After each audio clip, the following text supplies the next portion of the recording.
O livro. Minhas memórias estão muito confusas. Há até mesmo muita dúvida de onde elas começam, pois, por vezes, sinto imensuráveis vistas de anos se estendendo atrás de mim, enquanto que, em outros momentos, parece que o momento presente é um ponto isolado num infinito cinzento e sem forma. Não estou nem certo de como estou transmitindo essa mensagem. Enquanto sei que estou falando, tenho uma vaga impressão de que alguma estranha e talvez terrível mediação venha a ser necessária para suportar o que digo aos pontos onde desejo que ela seja ouvida. Minha identidade, também, encontra-se incrivelmente toldada. Parece que sofri um grande choque, talvez devido a algum resultado monstruoso de meus ciclos de única e incrível experiência. Todos esses ciclos de experiência, naturalmente, emanam daquele livro dominado pelas traças. Lembro-me de quando o encontrei, num lugar mal iluminado, próximo ao Rio Negro e Oleoso, onde as brumas sempre habitam. Aquele lugar era muito antigo, e as prateleiras, cheias de volumes apodrecidos até o teto, percorriam infinitamente quartos e alcovas internas, sem janelas.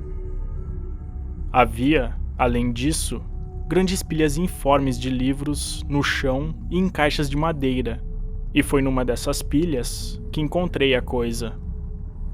Nunca lhe soube o título, pois as páginas iniciais estavam faltando, mas ele caiu aberto na altura do fim e me deu um vislumbre de alguma coisa que deixou meus sentidos em polvorosa. Havia uma fórmula, uma espécie de lista de coisas para fazer e dizer, que reconheci como sendo alguma coisa negra e proibida. Alguma coisa que eu havia lido antes em furtivos parágrafos de nojo e fascinação misturados, escritos pela pena desses antigos e estranhos guardiões dos segredos do universo, cujos textos decadentes eu adorava assimilar. Era uma chave, um guia a certos portais e transições com as quais místicos sonham e sussurram desde a juventude da raça, e que levam a liberdades e descobertas além das 3 dimensões e dos reinos da vida e da matéria que conhecemos. Por séculos, não havia qualquer homem recombinando sua substância vital ou sabido onde encontrá-la, mas esse livro era realmente muito antigo. Não era trabalho impresso, mas da mão de algum monge semilouco. Havia traçado aquelas ominosas frases latinas em letras unciais de assustadora antiguidade. Lembro-me de como o velho olhou-me de soslaio e riu a socapa, e fez um curioso sinal com a mão quando o levei embora. Recusou-se a aceitar pagamento por ele, e só muito tempo depois eu soube por quê. Ao correr para casa, por aquelas estreitas, tortuosas, brumosas ruas e beira-mar, tive uma aterrorizante impressão de ser furtivamente seguido por pés suavemente calçados. As balouçantes casas centenárias, em ambos os lados, pareciam vivas, com um frescor e uma malignidade mórbida, como se algum canal maligno, até então fechado, tivesse abruptamente sido aberto. Senti que aquelas paredes e frontões ressaltados, de tijolos orvalhados e caimento cheio de fungos e madeira, com janelas de grades cruzadas que lembravam olhos e me espionavam sorrateiras, mal poderiam desistir de avançar e me esmagar. Mas, mesmo assim, eu só havia lido o menor fragmento daquela runa blasfematória antes de fechar o livro e levá-lo comigo. Lembro-me de como finalmente li o livro, com o rosto pálido e trancado no quarto do sótão que de há muito eu devotava a estranhas buscas. A grande casa estava muito silenciosa, pois eu não me levantara, senão depois da meia-noite. Acho que eu tinha uma família, então, embora os detalhes sejam muito incertos.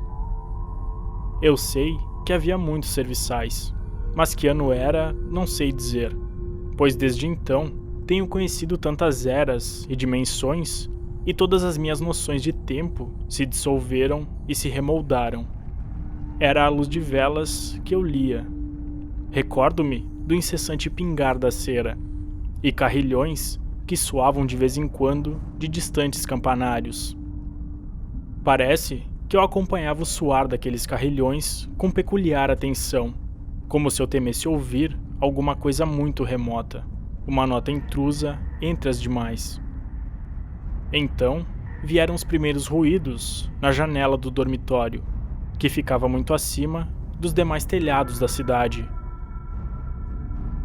Veio quando eu murmurava em voz alta o 9º verso daquele tratado primário e percebi, entre meus temores, o que aquilo queria dizer, pois aquele que passa os portais sempre vence uma sombra e nunca mais pode estar só.